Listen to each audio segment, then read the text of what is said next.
Are Dana Holgorsen and TJ Lateef a match made in heaven?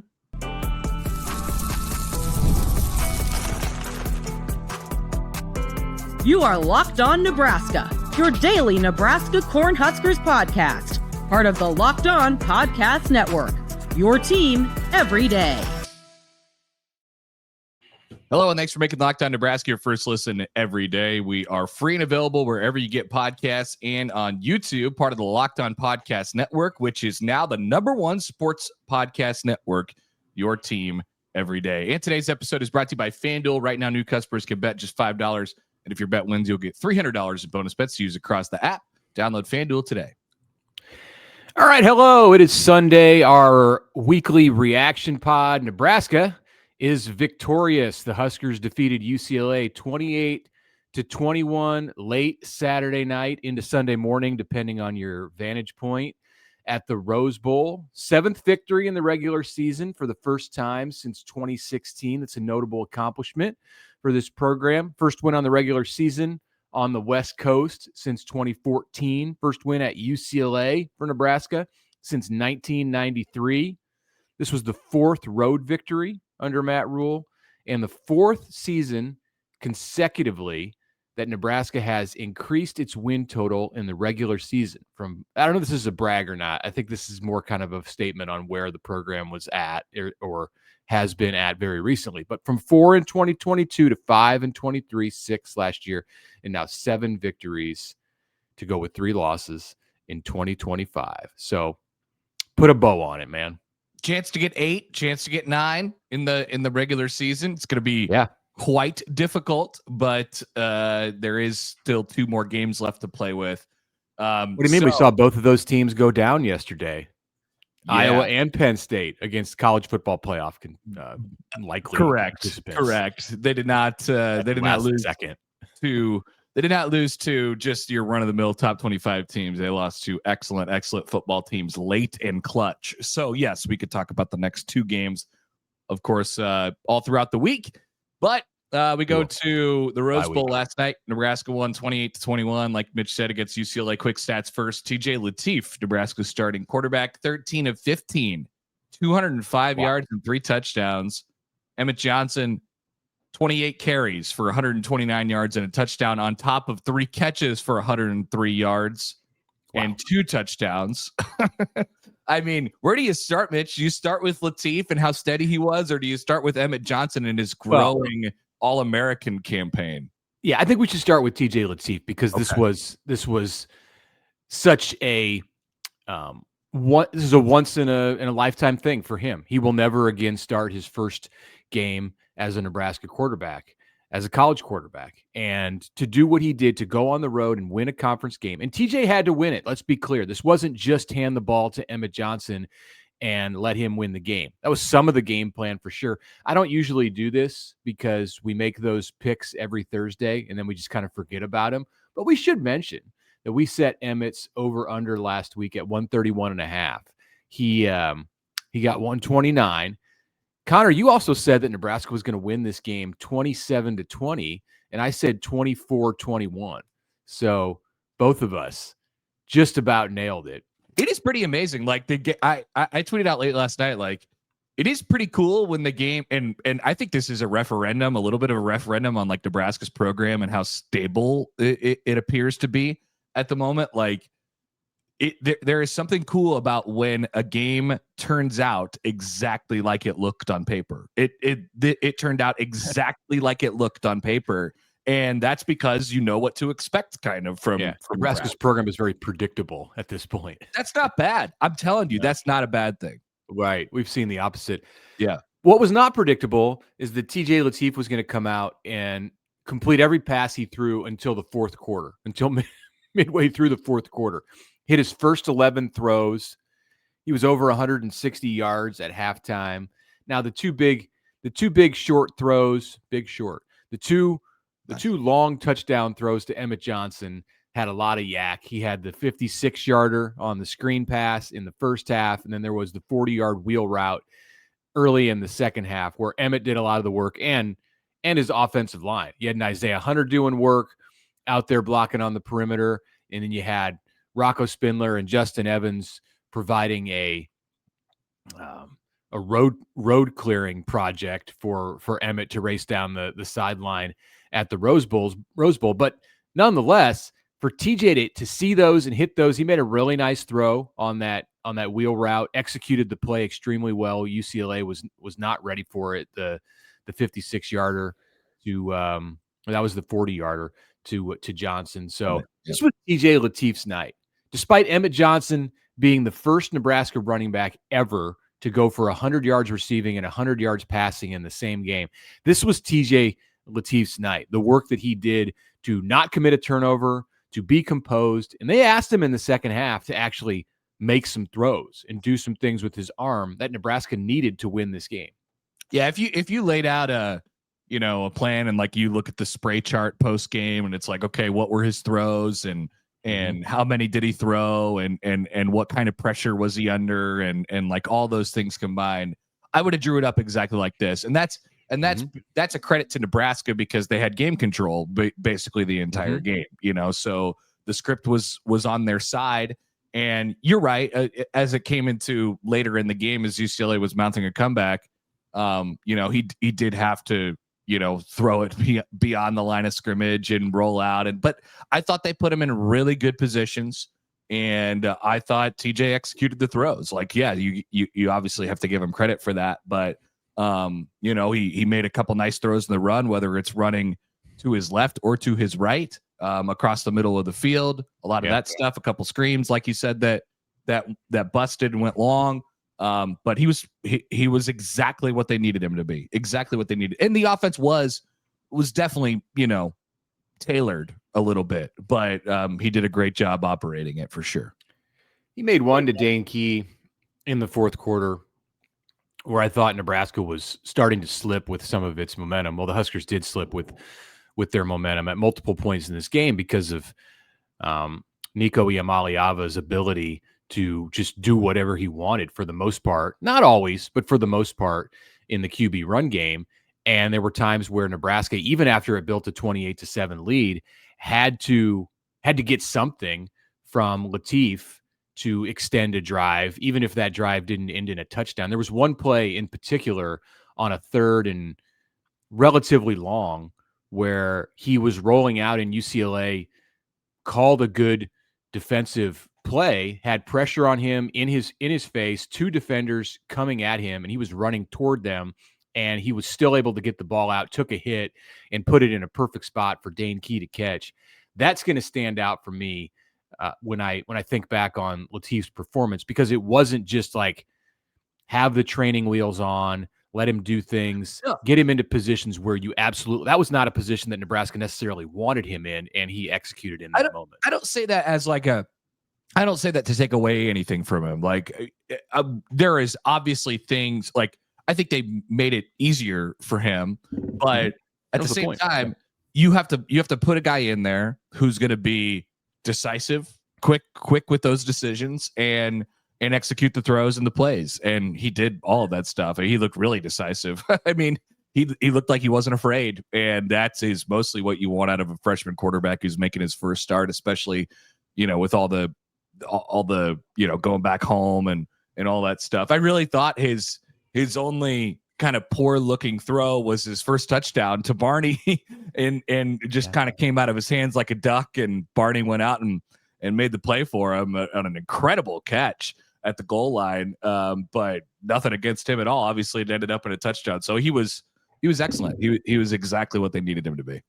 And I think it started on Sunday, and it was aided by the message that Matt Rhule presented to the team that this is not about TJ. This is about everybody else doing a little bit more.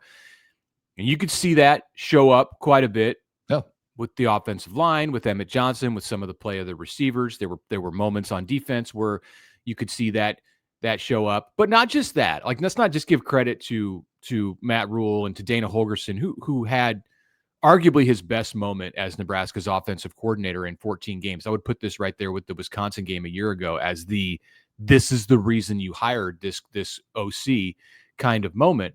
But let's give it to TJ for embracing the moment that he had, this previous week. And, he dictated some things in practice. Matt Rhule told a story after the game about how Lateef, and maybe it was Emmett Johnson who told the story about how Lateef asked if they could do some kind of a team drill over again or do it for a second consecutive day that wasn't necessarily their normal routine, because he felt like he needed that for his preparation. On Saturday at the Rose Bowl, Lateef stepped right into the role. And this is hard for a freshman. We saw it last year with Raiola.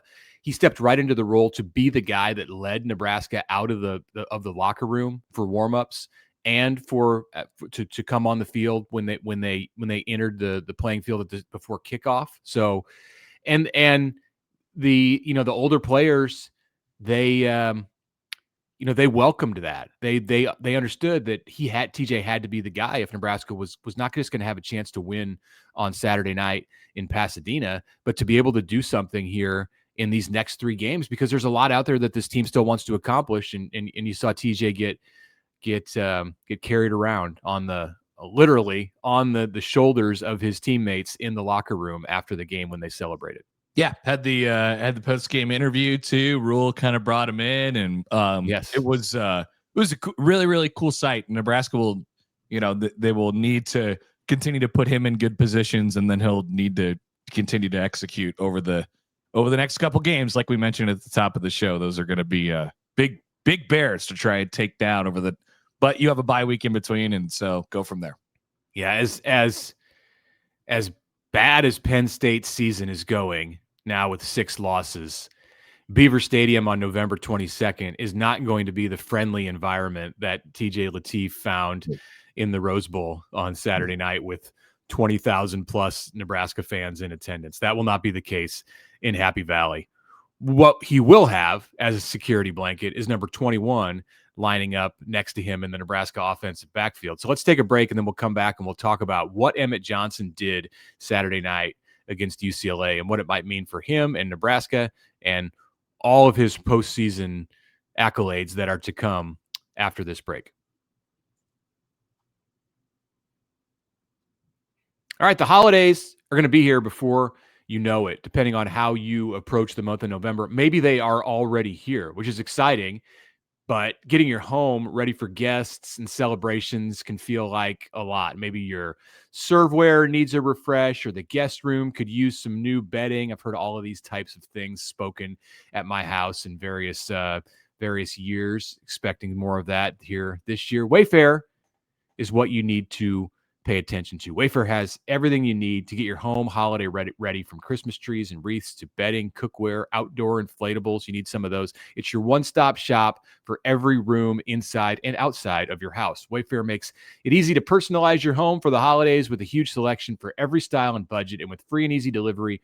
Even on the big stuff, you can get all that you need without the hassle of big delivery fees. So instead of stressing about getting the house ready, actually enjoy the holidays with friends and family. Get organized, get refreshed, get back to the routine for way less. Head to wayfair.com right now to shop all things home. That's WAYFAIR.com. Wayfair, every style, every home.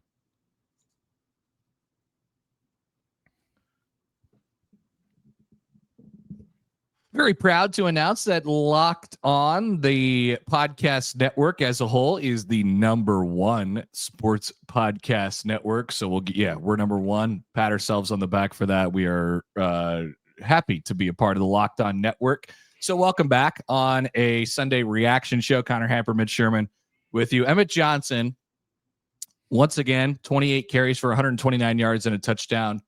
His long carry was just 13. And then his receiving total. His first carry? I think that might be right. I'll have to go back and look at the chunk plays in a second. And then he had a bunch in that range. 3 catches for 103 yards, and then had a 56-yarder and a 40-yarder, 2 touchdowns. I thought the thing that we saw from him, like, it feels like every game he checks a box that was previously unchecked as far as, how people view Emmett Johnson. And I on both of those passes, the long passes that he caught, I was like, oh, he's getting tackled. Nice gain, but he's getting tackled, but he just zipped right by. Showed a little burst, which is amazing considering the load he's had to carry this year, and the fact that it's November, he played that game on November 8th. So like all the all the props in the world for Emmett Johnson, who yet again does it last night for Nebraska. He is now at 1,131 yards for the season. So 1,000-yard back. I mean, he was already 1,000-yard back last week with 1,002. Yep. But now he's cleared 1,100. I mean, he's looking at a 1,300, maybe a 1,400-yard season. Remember the 1,500 yards? Why not? The bowl game stats count in your numbers. This is I don't know that he'll get to 1,611, but this is the most by a Nebraska back since Amir Abdullah had that number in 2014. So we've already established, I think you and I have decided it's over. Like, stop the fight. He's a first team all Big Ten running back this year. And I think people are catching on to that. They get to pick two. He's definitely one of the top two. So yeah. Yeah. And they put 2 running backs on the all Big Ten first team generally. Right. So yeah, he'll be there. Does Emmett Johnson deserve to be in the conversation for All-American consideration? Not just because of the numbers that he's put up, but because of his durability and because of his versatility as a back. He's as good, I would say, as anyone in the country, as he showed last night at catching the ball out of the backfield and doing damage. Yeah, I mean, I think so. Now this is how it kind of works around this time of year. You pick your guys, from a regional standpoint, and then you kind of look around and you're like, oh, okay, where does this land? They haven't updated all the rushing stats on at least on ESPN yet, but going into the weekend, he's the second leading rusher in the nation. So yeah, I mean, sure, absolutely, let's go. Why not? He is still the second leading rusher in the nation in terms of yardage, 1,131. Cam Cook from Jacksonville State is above him with 1,179, but by almost 100 yards, he is the leading rusher in the Power Four. Now, he's played 10 games, and a number of these backs coming up are at 9. Yeah, he has a bye week coming up. Somebody may catch him. Ahmad Hardy from Mizzou is at 1046. So, but whatever. Like, Hardy's an All-American candidate. So's Emmett Johnson. Jeremiah Love is probably a first-team All-American, the Notre Dame running back. So maybe Emmett's a second-team All-American, but somebody will put him on there. Somebody will put him on one of their lists, like first, second, third team, whatever it might be. And then keep this in mind, like, Nebraska's 7-3, which I was thinking about 7-3 last night. 7-3. That is a great sounding record. It doesn't sound quite as good if they go 7-5, and therefore that's when you get the accolades. They change around a little bit. But if Nebraska is 9-3 or they're 8-4, I don't think you have any problem taking a running back who's carried that much of the weight for his team on an All-American team. So I think a lot of that is still to be decided. Emmett hasn't even had to leave a game for a there series. Last night he did one, like, it was the first time I ever saw him do, hey, I need a blow. Like, it was the first time I ever saw him do it. Like, he wasn't hurt or anything like that. He took a hard hit, and then it was like, hey, I just give me 1 second and I'll be right back in. So he came out, Mosey came in, and then he came right back. And so you're right. He hasn't been injured this year, which is, cross your fingers, I guess, on that one. Let's get to this last drive before we talk about Nebraska's defense and some of the struggles against Nico. It was 28-7 Nebraska, and you're thinking, all right, this is going to be an early night. You can even maybe go to bed. Not going to have to be up until midnight or 1 a.m. to sweat this thing out. 28-7, and then UCLA scores to make it 28-14. Nebraska at this point, I think, has taken its foot off the gas a bit in the way that this game was managed. Sometimes I'll put it this way. Like, sometimes when I travel, when I have experiences and I set out to take a trip, maybe I'm going to Colorado, to the mountains, or I'm going to Chicago, been there many times, or, Los Angeles would be an example of somewhere that I've visited quite a bit. And I'm thinking, all right, I'm going to go do some new things. I'm going to go have some new experiences. And then you get there and you end up kind of like falling back into like the comfortable spots that you like to visit. You go to a restaurant that you've been to, you go see an attraction that you've seen in a previous trip, and you're like, why am I doing this? I wanted it to be different. Like, that is a Matt Rhule coached football team. When it all comes down to it, no matter how much they say they're going to do something different, no matter the hires that he makes within his staff, I feel like there comes a point where they fall back into comfortability, and that's trying to be a defensive oriented group that is going to be conservative on offense. Now, Nebraska did a much better job in the first half of this game of keeping its foot on the pedal, but with the 28-7 lead, clearly there was an opportunity for Nebraska to make this game not even interesting in the second half.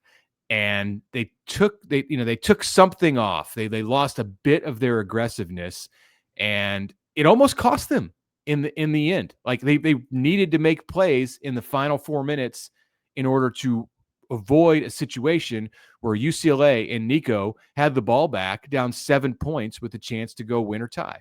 Yeah, I don't know. I'm not so sure about that. I'm not so sure that they took their foot off the gas. I just think, well, defensively for Nebraska, you're dealing with a quarterback who obviously got loose in the game, and he's just a really, really difficult guard, because a lot of what he does is just so off script, and he breaks tackles and he makes you miss and all that stuff. So that's already a really difficult thing to defend, defensively. So I feel like they had kind of found that. It was kind of like Sorsby, in the Cincinnati game. Just, it's just a really difficult thing to stop when it goes off script that way.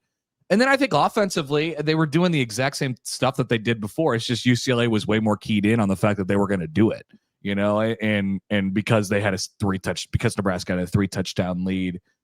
It's not like they were just run up the middle, 3 and out. I didn't think it was overly conservative compared to what they had been doing for the remainder of the game. I also don't think there's the time when you're up by 2 and 3 touchdowns in the third and fourth quarter to say, let's get mega aggressive and start throwing the ball downfield. And that's when you get turnovers and all that stuff. So I think it's a difficult line to walk.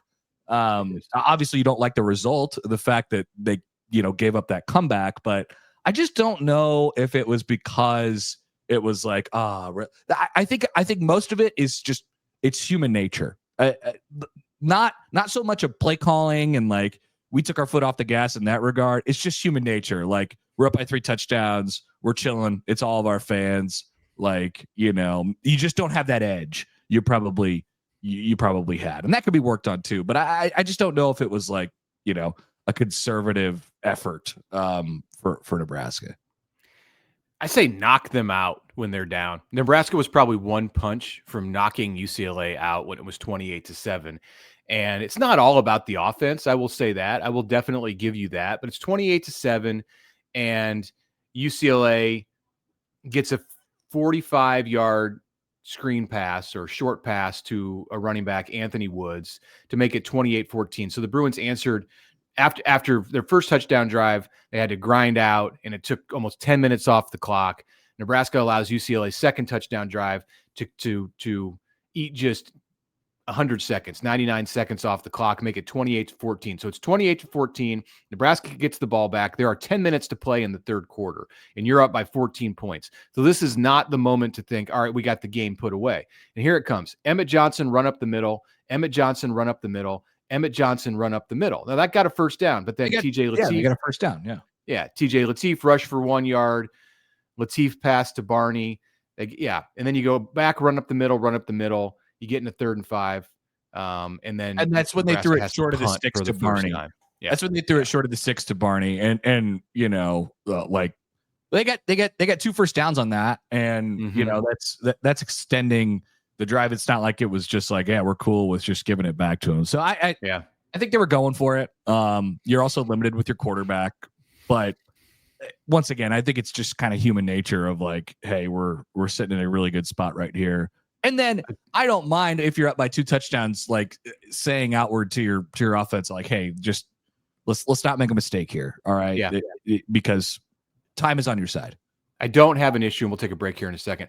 I don't have an issue with Nebraska's first drive in the fourth quarter. This is after getting a stop on UCLA, the drive where UCLA inexplicably, but to the delight of the Fox broadcasting crew, faked a punt on 4th and 1 from its own 19-yard line. The Bruins got it.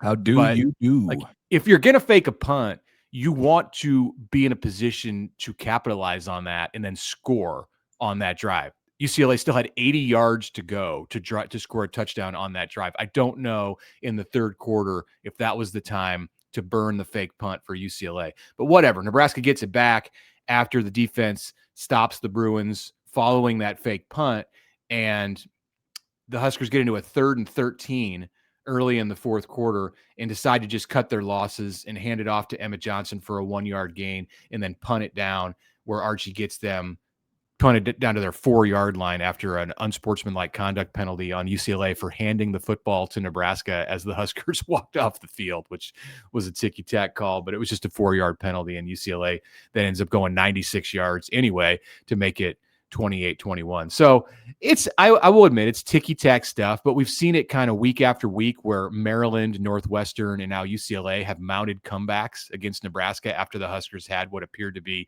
somewhat comfortable leads in those games. And, I think it's kind of falling back into maybe it's human nature, but it's falling back into just like some of the comforts of what you want to do, what you think you should do, and not necessarily what you need to do to take yourself to the next level as a program. All right, let's take a break. We still have a variety of different things to discuss from last night here on the Locked On Nebraska podcast. First word from the FanDuel Sportsbook. The NBA says, how do you do? And there's no better place to get on the NBA action than FanDuel, the official sports betting partner of the NBA. Even if you missed the start of the game or you want to ride the hot hand, FanDuel has live bets on everything from who will score next to fourth quarter comebacks. Plus, you can combine your live bets into a same game parlay for a shot at a bigger payout. Keeps the game exciting, especially when your team or the team that you have placed a wager on is making that late push. Right now, FanDuel is giving new customers $300 in bonus bets when your first $5 bet wins. So head to FanDuel.com and sign up and play your game with FanDuel, the official sports betting partner of the NBA.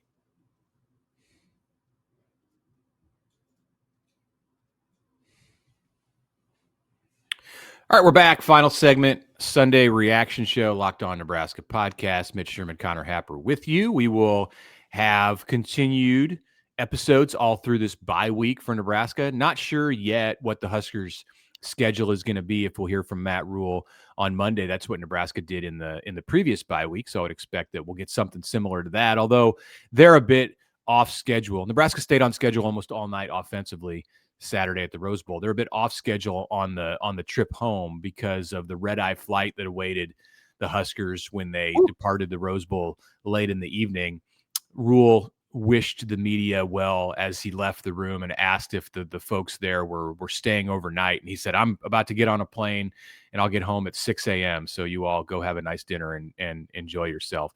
No practice today that they usually practice on Sunday, but the great luxury of having a bye week is they won't be behind. So I'm sure some players will be in the facility and they'll definitely be around on Monday, and we expect to hear from the head coach. If not, it'll be early in the week, and we will dig into the ramifications of Nebraska being 7-3 in mid-November, and then what awaits the final 2 weeks of the regular season. Had a chance with Nebraska playing late at night to really watch Penn State and really watch Iowa on Saturday, and some interesting takeaways and observations about where those two teams might be when Nebraska sees them coming up here. Did you have anything on that before we get back to Nebraska's? Maybe we'll get into the defensive performance, about how things went against the talented UCLA quarterback. About Penn State or Iowa? Yeah, just what you saw. Well, what you saw from the college football Saturday. Oh yeah, I mean, but Nebraska's tackles better be on their game. Those Penn State edge rushers are pretty solid. Also, Indiana, you just can't kill those guys. I mean, like, they get the craziest things in the world that happened. It was what an amazing catch by Omar Cooper. Nearly murdered Gus Johnson. Oh my gosh. And so Yeah.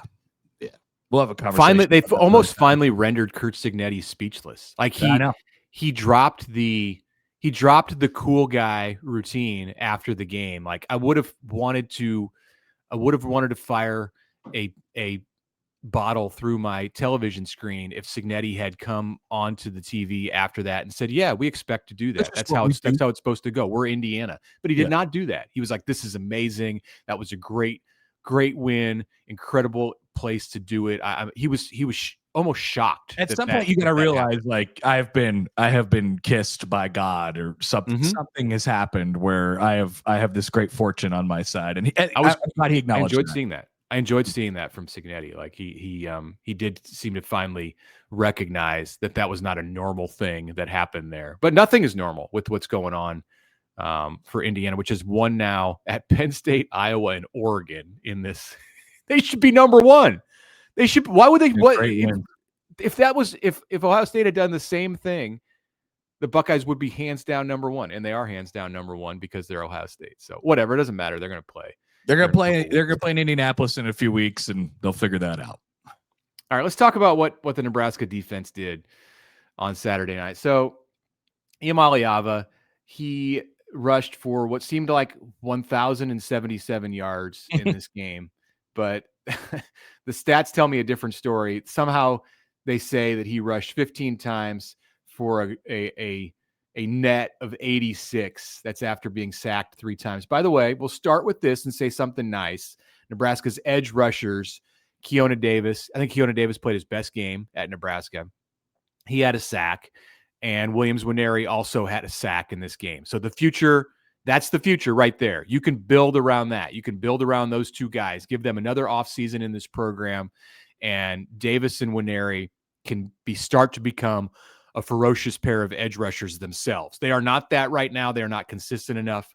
They don't have enough moves to be able to get around experienced offensive tackles. But the time is coming, and we saw a little bit of a preview of it at times last night.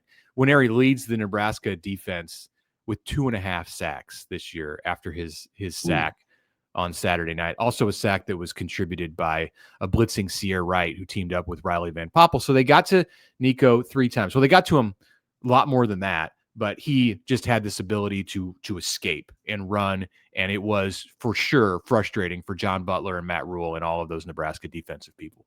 Yeah, I mean, I thought they did. It's so difficult because there's like 45 things you're trying to do at once, and I sort of thought that would be their issue going into the game. Number one, because that's how Nico gets his yards. I mean, that's what he does. And you know, since UCLA fired Deshaun Foster, that's what they've been doing with him. I mean, they kind of just turned him loose and said, "Hey, you're our guy. Like, go." It works. How about? Sorry to interrupt you. How about Jerry Neuheisel looking more like Rick Neuheisel last night? It's amazing than he did even when he went viral for their win against Penn State a few weeks ago. I don't know what's happening there, if he's morphing into his dad, but the word disturbing was used. I heard last night that Jerry's similarity, striking resemblance of the elder Neuheisel, that was on display on our TVs, which was fun. Yeah, there was one point where he like messed up his hair and it was like just stuck there. I don't know. It makes me think he's maybe not a real person. Yeah, he's like, is he actually there, or is he just like an AI creation on your TV? Yeah, he could be like maybe this is like a clone situation. I don't know.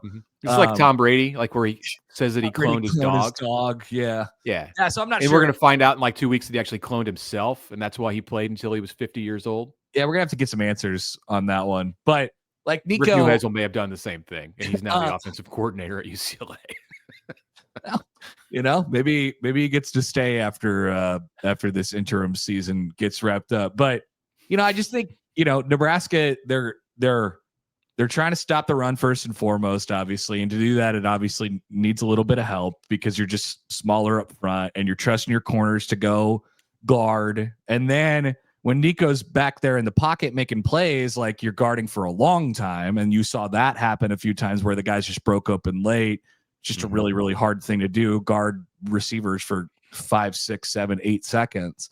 on an unplanned route. You don't know where he's going. It's like you're walking in the dark.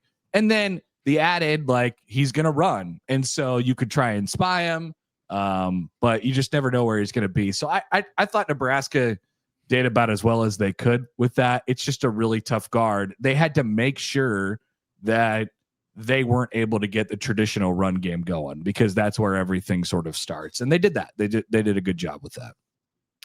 Yeah, and I mean, the numbers aren't gaudy. He threw for 191. He ran for 86. I mean, that's about what you would expect going in. And you could say, like, if you can take that, and then if you can control the rest of their stuff, then you're going to be in good shape. And that's the way it played out. He did lead a 96-yard drive. That was tough, a tough pill to swallow in the fourth quarter. But Nebraska, in sticking to what was working for the Huskers in the game, we'll finish with this, gets the ball with 4 minutes and 47 seconds left to go. And at this point, I'm thinking, man, this is a tough spot for Lateef, because there was a penalty on the kickoff return. Ja'Cory Barney gave them great field position, but Nebraska had a holding penalty on Jacob Bauer on that kickoff return. It didn't back them up as much as I thought it might when I saw the flag come out, just to the 24-yard line. And Nebraska got 1, 2, 3 first downs and was able to get into victory formation after the 2-minute timeout. So big credit again to them. And despite the defense bending some, they got out of there giving up 21 points to a really talented quarterback and a team that had a winning record in the Big Ten and had beaten Penn State in that same environment. So you'll take it. You'll take the 7 wins going into the bye week and take your chances at Penn State and on Black Friday against Iowa with something real and tangible to play for as Nebraska aims to improve its bowl position. This is great. I mean, this is so much fun. We just stop and smell the roses on that for a second. Like, after the bye week, we'll finally have this, I think, realization. It's not the playoff, but it's everything else but at this point, where Nebraska has completely in front of them. The book on the 2025 season will be written in these next 2 games, and they happen in November. It's so great that Nebraska is here. You don't feel this existential dread, just as a cloud over the season. Like, there is a lot to go get, and Nebraska's got a chance to do it. Even if Nebraska doesn't get it done in Happy Valley, and no one is surrendering that game. Penn State's 3-6. Even if the Huskers don't get it done, you can be content and feel good about eating your Thanksgiving meal, knowing that Nebraska on the next day has a chance to get to an 8-win regular season. That's the worst case scenario you're dealing with right now. The other option is you're talking about something that the chance to have a 10-win season, including the bowl game, which hasn't happened at Nebraska since the Bo Pelini era. So yeah, there's a lot left on the bone for Nebraska in this football season. And let's just say, to finish with this, let's vow over these next couple weeks, when we look at that 7-3 record, which is going to be awfully familiar to the record, awfully similar to the record that we see on Tuesday nights when these college football playoff rankings come out, like 1 win away from teams that are in position to make the college football playoff. We talked last week about how the line is thin. Be happy with what you've got if you're Nebraska over these next 2 weeks, and don't think, gosh, if you could have pulled that out against Michigan or USC or even Northwestern, how would it be different? How much different would it be? Because this is the next step for Nebraska, what they're doing right now. This season, having a chance to win 8 or 9 games in the regular season and then go enjoy yourself at a bowl game in Florida or Nashville or somewhere that's not New York City, which was fine. But that's the next step for Nebraska, and I think people should take this month of November to enjoy. Just the second win for Matt Rhule in 10 games in the month of November, Saturday night, final stat of the pod. I don't think you're going to have a lot of signers on that contract. You can't tell people to sign a contract and say, I won't be mad at something, but yeah, I know. You can try. Okay. That is it for us today. We'll be back with a regular week of shows this week into Nebraska's second and final bye week. Thanks for making Locked On Nebraska your first listen today. For your second listen, check out Locked On Big Ten. Find it on YouTube or wherever you get your podcast, part of the Locked On Podcast Network, the #1 podcast network, your team every day.